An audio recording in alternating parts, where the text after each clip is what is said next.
Oh, hello. I didn't see you come in. I'm Maddie B, and this week, I'm leading Route 67.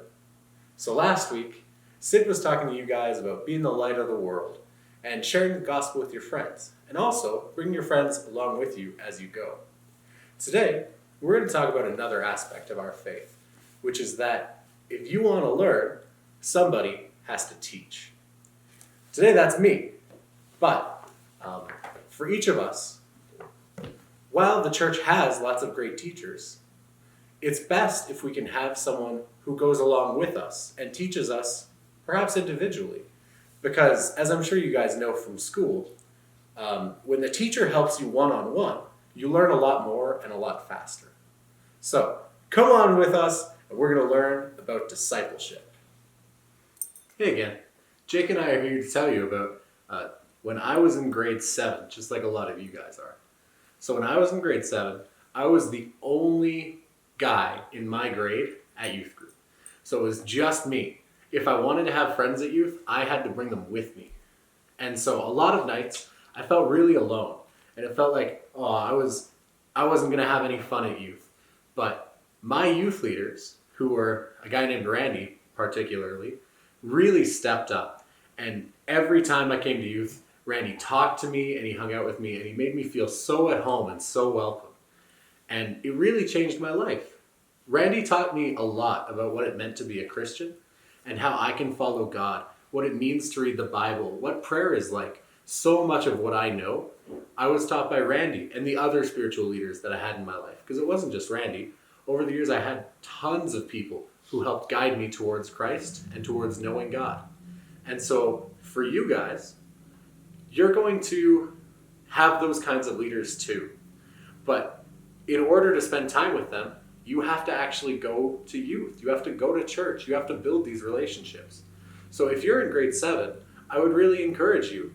I mean, it's a weird time right now, but join the youth Zoom meetings. Come to everything that you can. And whoever your youth leader is, reach out to them.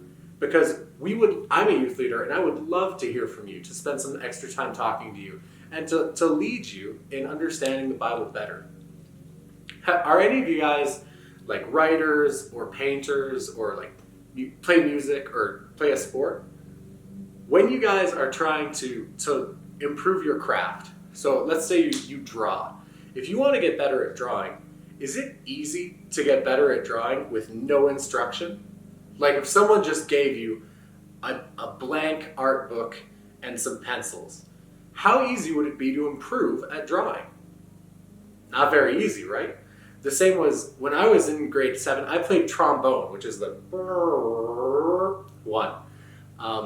And if my teacher didn't understand anything about trombone and her notes to me were just like, yeah, just play it better, I would never have gotten better at that instrument. Because to learn, often you need someone who knows more than you to teach you. And so the same is true with our faith. If you have the Bible, you can open the Bible and you can read the Bible and it'll be awesome. And you'll learn a lot from it. But there are some things in the Bible that can be really hard to understand. And that's when having a teacher or leader comes in.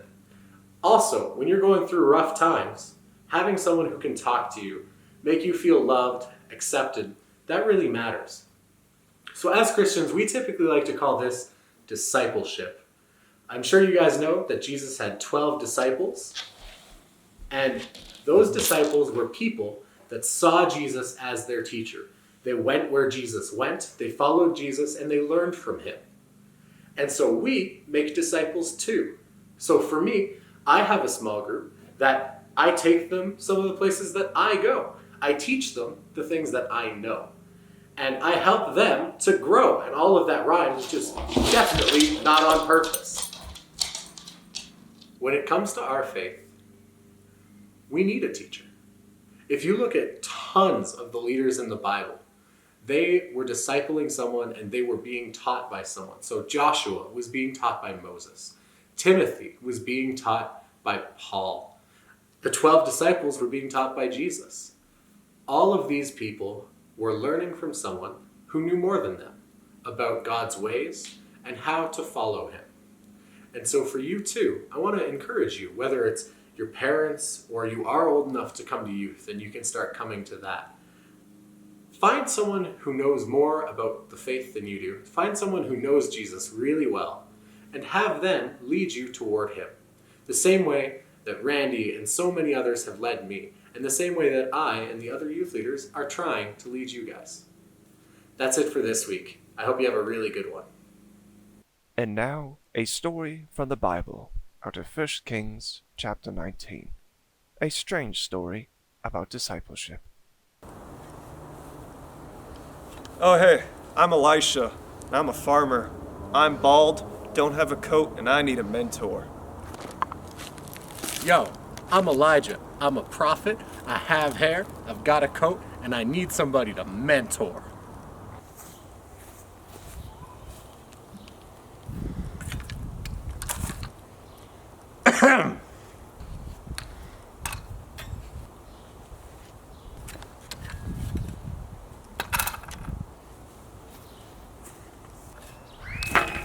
Wait! Can I go tell my parents? I guess, but don't forget, this is important.